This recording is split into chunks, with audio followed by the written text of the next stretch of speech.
Good morning, students. I'm Anjana Tripathi, your new English teacher. First of all, I take the opportunity to welcome you all to the new class as the gift of your hard work in the previous class.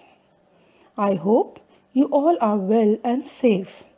As you all know that due to the unavoidable circumstances, we are staying back at home and taking preventive measures.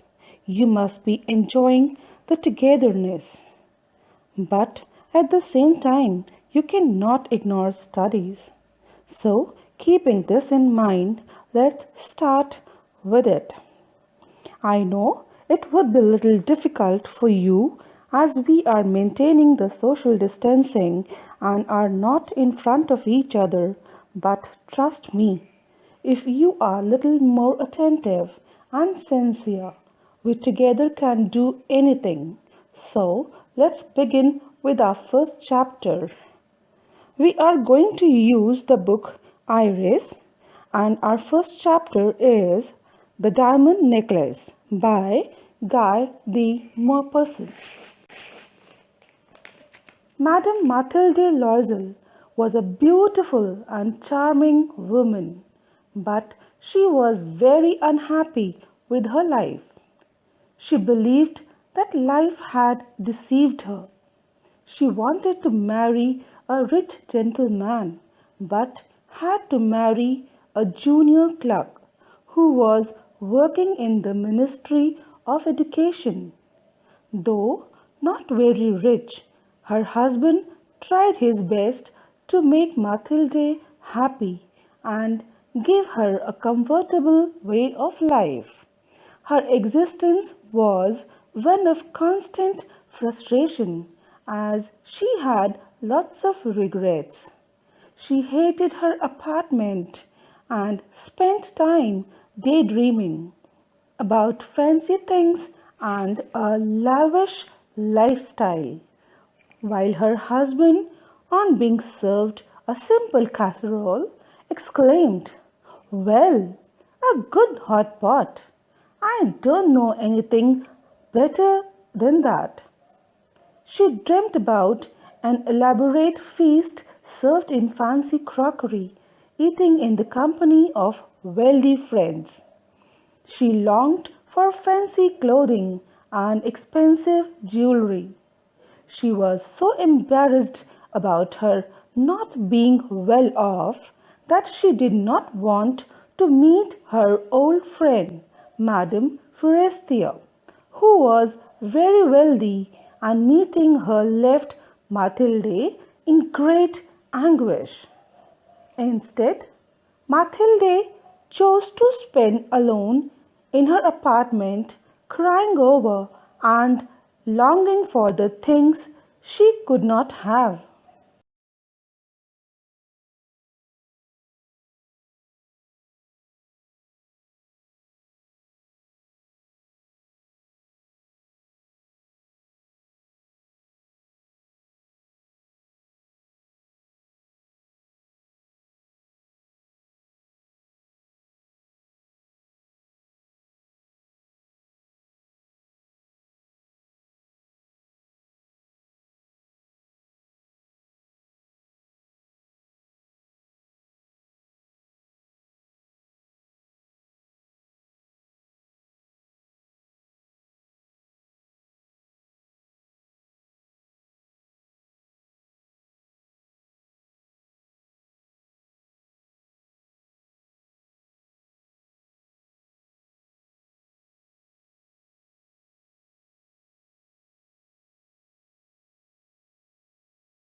One night, her husband returned home with an invitation that read, "The Minister of Education and Ma'am Georges Rampanier request the honour of the company of Mr. and Madame Loisel at the ministry on the evening of Monday, 18th January.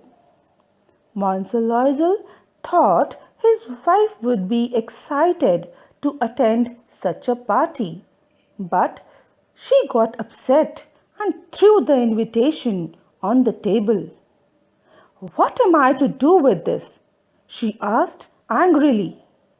"Why, I thought you would be pleased.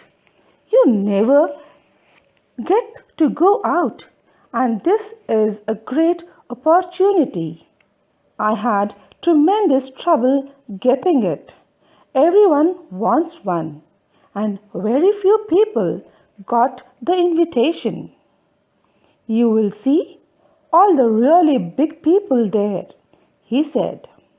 Mathilde told her husband the reason for her distress.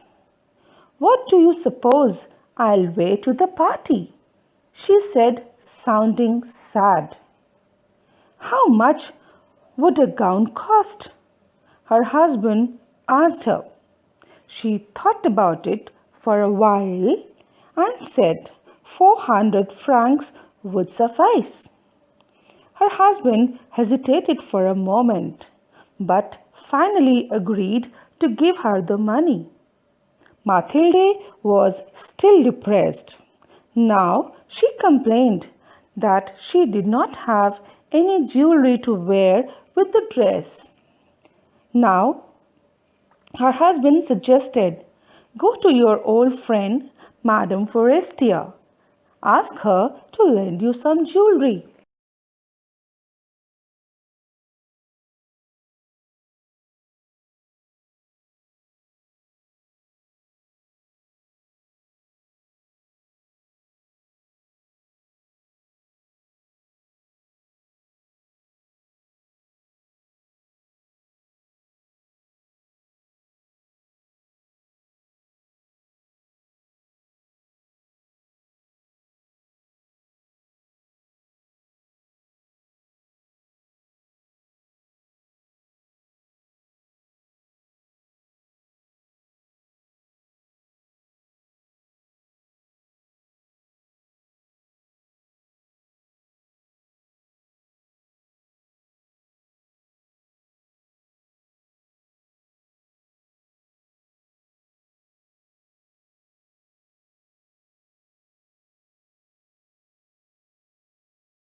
The next day, Mathilde went to Madame Forestier and explained her situation.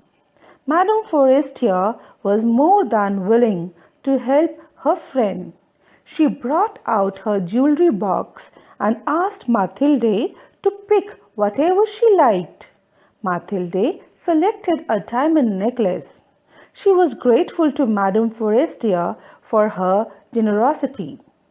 At the event, Mathilde was truly the most beautiful woman present. Everyone wanted to dance with her.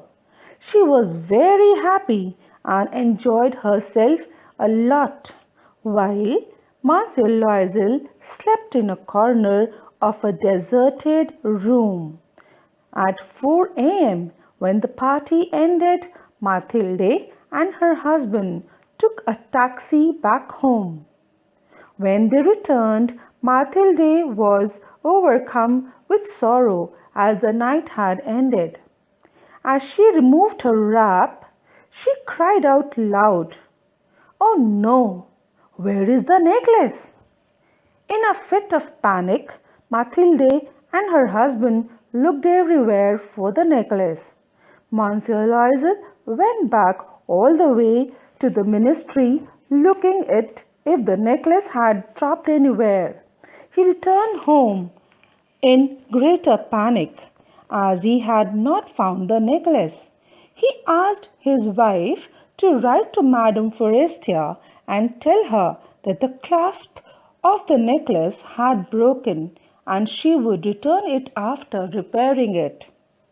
They kept looking for the necklace for a week, but they did not find it. Finally, they concluded that they would have to replace it. They visited many jewelers, but did not find the same necklace. Finally, they found a similar looking one which cost 40,000 francs, but the jeweler was ready to sell it for 36,000 francs.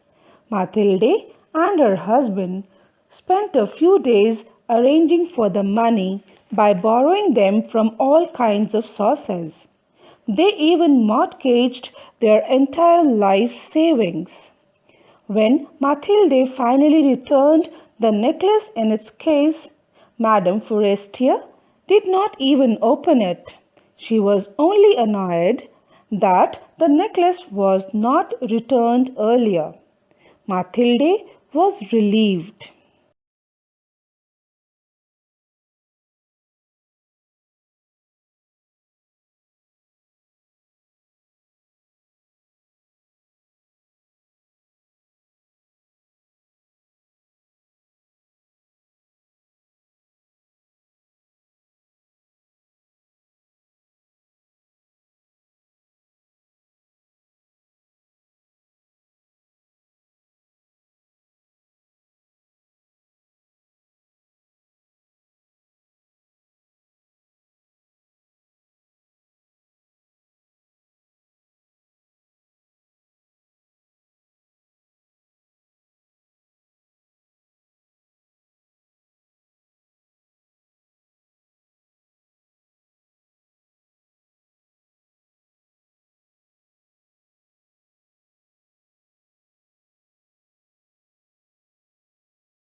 After this, Mathilde and her husband spent their lives in great poverty. They dismissed their only servant and moved to a much smaller apartment. Monsieur Loisel worked 3 jobs and Mathilde spent her day doing all the household chores.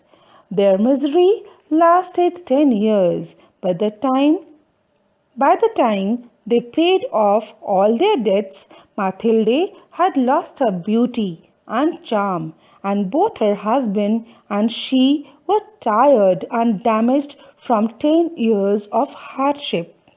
One day, Mathilde saw Madame Forestier walking in a park. Mathilde went up to her to greet her. Madame Forestier said, "I'm sorry, I don't know you. You must surely be mistaken." When Mathilde introduced herself, Madame Forestier exclaimed, "Oh, my dear Mathilde, you have changed so much. I could not recognize you." Mathilde explained the reason for this drastic change. "You see," she explained, "I lost the diamond necklace you lent me. My husband and I had to buy you another one. For 10 years we have been paying off our debts. But now it is finally over and we are happy to have repaid all our debts." On hearing this, Madame Forestier exclaimed, "Oh, my poor Mathilde! But mine was a fake. It was worth no more than 500 francs."